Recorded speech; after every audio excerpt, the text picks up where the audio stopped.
Welcome. So good to be with you on this Wednesday as we get together for a little midweek Bible study and devotional time. So glad you've taken some time out of your day, out of your week to join us today and to dive into God's word and hopefully be uplifted and encouraged and maybe even a little bit challenged by what he has to say to us. Uh, There's not really a person on earth, I don't think, who enjoys being out of control when it comes to the things around us, right? I love it when I feel out of control and like I can't, like I have no control in the things around me. Said no one ever, right? We love control. We prioritize control and we worry about times when we lose control. We plan our days, we map our careers, we manage our calendars, we try to predict outcomes as best we can. And yet, life has a way of reminding us, painfully and often suddenly, that we, in fact, are not in control. Now, that doesn't mean we don't have some level of control, but for the most part, there are so many things in life that we really have little to no control over. Illness, loss of loved ones and death, change, uncertainty, all of the above and many more crash into our lives like unexpected storms, reminding us how little in control we are. There's a story in Mark chapter 4 where the disciples experience one of those storms. This one was a literal storm and that was unexpected in their lives. Jesus tells his disciples to cross the lake, and halfway across the lake, a fierce storm hits, and the waves threaten to sink the boat. And these experienced fishermen, mind you, panic while Jesus is asleep in the bottom of the boat. So they wake up and they desperately say, "Teacher, don't you care if we drown?" And Jesus gets up and calmly speaks three words: "Peace, be still." And at his words, the storm obeys and calms.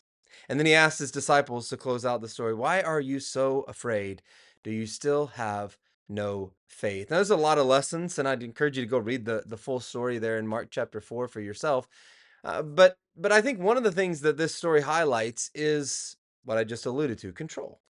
And not just control and our lack of, but who actually has control. Not us, but ultimately Jesus, God.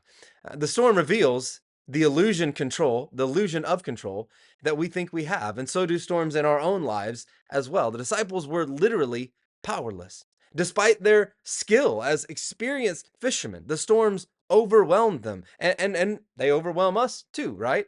And like them, we often discover, especially in the midst of a crisis or a storm, what has always been true, that we really are not in control, but God is. So let me just quickly give us three truths from this story and just in general that I think would be helpful for us to wake up to and open our eyes to. First, I think it's important to note how close the disciples were to Jesus, and yet they were still afraid, right? Because our proximity to Jesus doesn't necessarily eliminate fear. The disciples were right there in the boat with Jesus, and yet they were still afraid. Being near him is not the same as trusting him. And trusting him doesn't mean that we won't be afraid, but it does mean that in the midst of our fears, we trust that God is greater than those fears, which leads to the second thing we need to wake up to. And it's this: that Jesus isn't panicked by what panics us. We get panicked about a lot of things, we worry about a lot of things. And I think we need to be reminded sometimes that the things that panic us and worry us don't worry God. He's over all and sees all. I've always found it such an interesting detail in this story that in the midst of this storm, Jesus is asleep. And it's not because he doesn't care about his disciples. They ask him, "Don't you care if we drown?" It has nothing to do with that.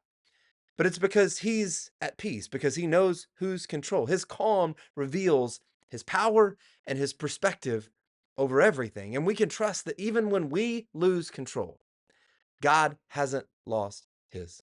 He is still on the throne and he is still in control. And then lastly, I think it's important for us as we read this story that we need to wake up to the reality that surrender brings peace, not passivity. Surrendering our control, which we really don't have in the first place, but surrendering our what control we do have and giving up to God brings peace, but it doesn't mean that we do nothing. Giving up control doesn't mean that we give up responsibility for our own choices. It means that we absolutely act in faith and not fear, and ultimately that we trust in the one who still commands the wind and the waves, even now, today in our lives. So may we stop trying to control what only God can hold and control, and allow Him to teach us to trust Him even in the midst of the storms. And when we do panic and worry, which we will and we do, may we be reminded of His presence with us.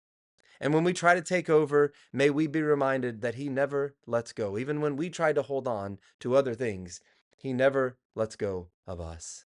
And may we wake up to the truth that even though we may not be fully in control, we know that He is. Hope you have a blessed day. God bless.